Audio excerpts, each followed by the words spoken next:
Breaking updates చూస్తే నేతాజీ సుభాష్ చంద్రబోస్ మిస్టరీకి సంబంధించిన 64 డాక్యుమెంట్లను రిలీజ్ చేసింది వెస్ట్ బెంగాల్ ప్రభుత్వం. సోమవారం నుంచి ఇవి ప్రజలకు అందుబాటులోకి రానున్నాయి. స్టేట్ పోలీస్ వెబ్సైట్ లో ఈ డీటెయిల్స్ ని అప్డేట్ చేయనున్నారు మమతా సర్కార్.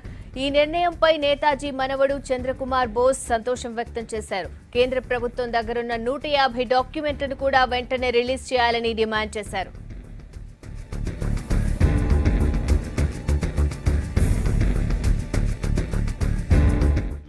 Congratulate the Honorable Chief Minister, Srimati Mamata Banerjee, for taking such a bold step by releasing the 64 files which have been kept hidden by subsequent Congress governments in West Bengal.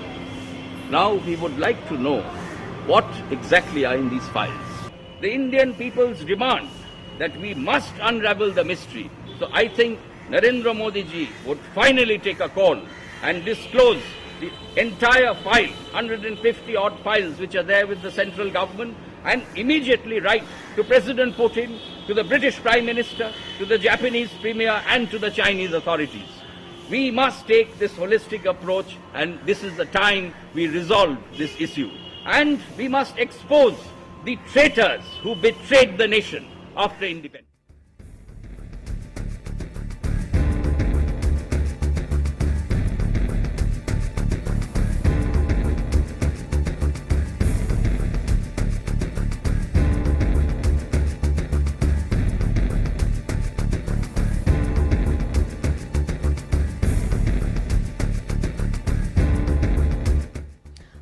Netaji Subhash Chandrabose మిస్టరీకి సంబంధించిన 64 డాక్యుమెంట్లను release చేసింది west Bengal ప్రభుత్వం.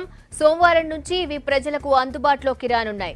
State police website లో ఈ details ని update చేయనున్నారు. మమతా సర్కార్ నిర్ణయంపై నేతాజీ మనవడు చంద్రకుమార్ బోస్ సంతోషం వ్యక్తం చేశారు. కేంద్ర ప్రభుత్వం దగ్గర ఉన్న 150 డాక్యుమెంట్లను కూడా వెంటనే రిలీజ్ చేయాలని డిమాండ్ చేశారు.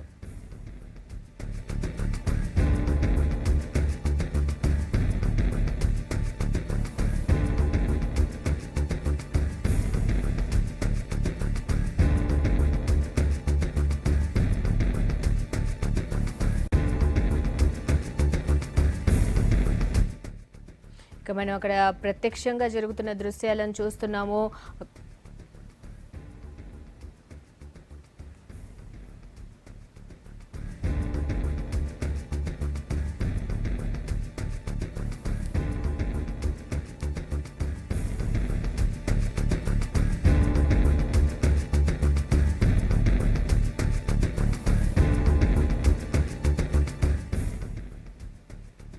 దీనికి సంబంధించిన పూర్తి అప్డేట్స్ భరత్ అందిస్తారు. Bharat, good morning. నేతాజీకి సంబంధించిన కీలక పత్రాలు బెంగాల్ సర్కార్ బయటపెట్టింది కదా. ముఖ్యంగా ఆయన విషయానికి సంబంధించి ప్రతి ఒక్కటి కూడా మిస్టరీగానే ఉంటుంది. ఆయన డెత్ కి సంబంధించి అవ్వచ్చు, ఎక్కడికి వెళ్ళారు, ఎటు వెళ్ళారు, ఆ తర్వాత ఏమయ్యారు, ఈ డాక్యుమెంట్స్ తో ముఖ్యంగా ఏం తెలియజేయబోతున్నారు? Good morning Radhika.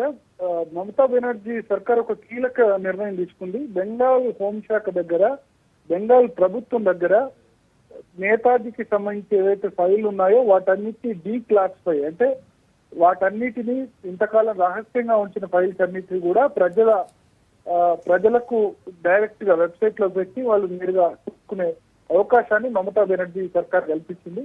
బెంగాల్ సర్కార్ దగ్గర ఉన్న 64 ఫైల్ వాటిని డీక్లాసిఫై చేసి కేంద్ర ప్రభుత్వం దగ్గర కూడా, కేంద్ర హోంశాఖ దగ్గర కూడా దాదాపు 150 వరకు ఫైల్స్ ఉన్నాయి. వాటన్నిటిని కూడా డీక్లాసిఫై చేయాలని సుభాష్ చంద్రబోస్ వారసులంతా కూడా కోరుతున్నారు. వాళ్ళు బెంగాల్లో ధర్నా చేశారు, తర్వాత ఢిల్లీలో కూడా ధర్నా చేశారు.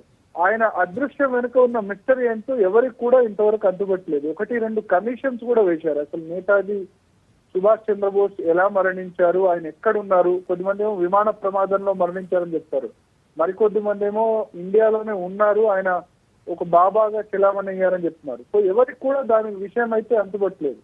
సో దీనికి సంబంధించి బెంగాల్ ప్రభుత్వం దగ్గర, వెస్ట్ బెంగాల్ రాష్ట్ర ప్రభుత్వం దగ్గర ఉన్న డీటెయిల్స్ అన్నిటిని కూడా బయట పెట్టాలని మమతా బెనర్జీ సర్కార్ నిర్ణయించింది. సోమవారం దీన్ని నేరుగా వెస్ట్ బెంగాల్ పోలీస్ వెబ్సైట్ లో పెట్టనున్నారు. దాని ద్వారా ప్రజలు చూడవచ్చు. దీనిపై సుభాష్ చంద్రబోస్ వారసులు హర్షం వ్యక్తం చేస్తున్నారు. కేంద్ర ప్రభుత్వం దగ్గర ఉన్న డాక్యుమెంట్స్ కూడా బయట పెట్టాలి, 150 డాక్యుమెంట్స్ కూడా బయట పెట్టాలని చెప్తున్నారు. గతంలో ఆరోపణలు వచ్చాయి. అప్పట్లో అధికారంలోకి వచ్చిన కాంగ్రెస్ ప్రభుత్వం 1947 తర్వాత నెహ్రూ ఆయనపై నిఘా పెట్టమని ఆరోపించినట్టు కొన్ని ఆరోపణలు వచ్చాయి. దానిపై సుభాష్ చంద్రబోస్ వారసులు కూడా విచారణ జరపాలని అన్నారు. దానిలో ఎంతవరకు వాస్తవం ఉందో ఎవరికి కూడా తెలియదు. సో ఆయన అదృశ్యం వెనక ఎవరున్నారు, అసలు ఏం జరిగింది, ఆయన నిజంగానే ప్రమాదంలో మరణించారా, దీనిపై ఇంతవరకు కూడా ఎవరికి వివరాలు ప్రభుత్వం దగ్గర కూడా సరైన వివరాలు లేవు. అయితే ఆయనకు సంబంధించిన అప్పట్లో బ్రిటిష్ ప్రభుత్వం మెయింటైన్ చేసిన రికార్డ్, స్వాతంత్రం రాకముందు హోంశాఖ దగ్గర ఉన్న రికార్డ్స్ కానీ, ఇంటెలిజెన్స్ బ్యూరో దగ్గర ఉన్న రికార్డ్స్ కానీ, ఈ కేంద్ర ప్రభుత్వం దగ్గర, తర్వాత వెస్ట్ బెంగాల్ ప్రభుత్వం దగ్గర కూడా ఉన్నాయి. ఇప్పుడు వెస్ట్ బెంగాల్ ప్రభుత్వం దగ్గర ఉన్న వాటిని బయట పెట్టబోతోంది మమతా సర్కారు. కేంద్ర ప్రభుత్వం దగ్గర ఉన్న వాటిని కూడా బయట పెట్టాలని సుభాష్ చంద్రబోస్ వారసులు డిమాండ్ చేస్తున్నారు. అయితే మోడీ ప్రభుత్వం మాత్రం ఇంతవరకు ఆ విషయంలో ఎటువంటి నిర్ణయం తీసుకోలేదు. రైట్, అంటే ఎప్పుడైతే ఇవి మేము బయట పెడతాము అన్నప్పటి నుంచి కూడా సోషల్ వెబ్సైట్లలో అయితే చాలా అంటే మంచి నిర్ణయం తీసుకుంది వెస్ట్ బెంగాల్ సర్కార్ అనే ఒక లైక్స్ అయితే వస్తున్నాయి. మరి ఇప్పటికిప్పుడు ఈ నిర్ణయం తీసుకోవడానికి కారణం ఏంటి వెస్ట్ బెంగాల్ సర్కార్? భరత్, ఖచ్చితంగా ఇది ఒక పొలిటికల్ నిర్ణయంగా మనం భావించాల్సి ఉంటుంది. ఎందుకంటే మనం చూసుకుంటే వెస్ట్ బెంగాల్లో మేలో ఎలక్షన్స్ ఉన్నాయి. ఇంకో 6 నెలల్లో వచ్చే సంవత్సరం 2016 మేలో ఎన్నికలు ఉన్నాయి. సుభాష్ చంద్రబోస్ ను బెంగాల్ ప్రజలు ఎంతో ఆరోగ్యంగా అభిమానిస్తూ వస్తారు. ఎందుకంటే వాళ్ళ రాష్ట్రానికి చెందిన వ్యక్తి, ఆయన సపరేట్ ఆర్మీ స్థాపించి భారత దేశ విముక్తి కోసం, స్వాతంత్రం కోసం పోరాడిన వ్యక్తి. గాంధీ అహింస పద్ధతిలో ఆయన వెళ్తే కనుక సుభాష్ చంద్రబోస్ వేరే పద్ధతిలో వెళ్ళారు. బ్రిటిష్ వాళ్ళని ఎదుర్కొని మనం వాళ్ళతో ఫైట్ చేసి యుద్ధం చేసి వాళ్ళని భారత్ నుంచి తరిమి కొట్టాలని ఆయన ఆలోచించిన వ్యక్తి.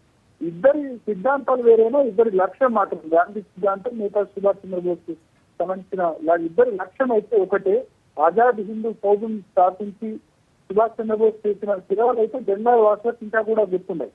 సో మమతా బెనర్జీ సర్కార్ ఒక పొలిటికల్ అడ్వాంటేజ్ తీసుకోవాలనుకుంటుంది. చాలా కాలంగా ఈ డిమాండ్ ఉంది. అయితే ఇప్పుడు ఎన్నికలు ఇంకొక ఆందోళన ఉన్న సమయంలో పబ్లిక్ లో ఒక మైలేజ్ కొట్టాలన్న ఉద్దేశంతోనే మమతా బెనర్జీ సర్కార్ ఈ నిర్ణయం తీసుకుందని మనం ఖచ్చితంగా భావించాల్సింది. రైట్, ఇప్పుడు కూడా అంటే ఈ కేంద్రానికి కూడా ఈ పొలిటికల్ మైలేజ్ అవ్వచ్చు, లేదంటే ఈ పబ్లిక్ నుంచి వస్తున్న ఈ రెస్పాన్స్ ని చూసి కేంద్రం దగ్గర ఉన్న 150 డాక్యుమెంట్స్ ని కూడా రిలీజ్ చేసే అవకాశం ఉందంటారా భరత్? అంటే ఖచ్చితంగా ఇది కొన్ని చూడాలి. అధికార రహస్యాల చట్టం కింద ఏమైనా వస్తాయా, అఫీషియల్ సీక్రెట్ కింద ఏమైనా వస్తాయా లేదా అన్నది చూడాల్సింది. ఇదివరకే ప్రధాని నరేంద్ర మోడీని చాలా మంది కలిశారు. సుభాష్ చంద్రబోస్ వారసులు కూడా కలిసి ఫైల్ పట్టించి డీక్లాసిఫై చేయండి, వాటిని బయట పెట్టండి, దాని సారాంశాన్ని బయట పెట్టండి అని కోరారు. దానికి సంబంధించి ఇంకా కేంద్ర ప్రభుత్వ స్థాయిలో అయితే ఎటువంటి నిర్ణయం తీసుకోలేదు. చాలా కాలంగా ఈ డిమాండ్ ఉంది, దాని నిర్ణయం అయితే తీసుకోలేదు.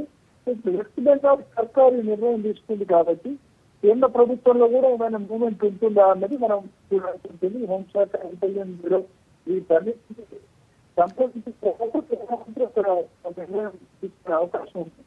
ఖచ్చితంగా కేంద్ర ప్రభుత్వంలో మాత్రం ఒక ఒత్తిడి ఉంటుంది. వెస్ట్ బెంగాల్ సర్కార్ బయట పెట్టినప్పుడు మీరు మాత్రం ఎందుకు బయట పెట్టమన్న ఒత్తిడి అయితే ఖచ్చితంగా ఉంటుంది. Thank you Bharat for the updates.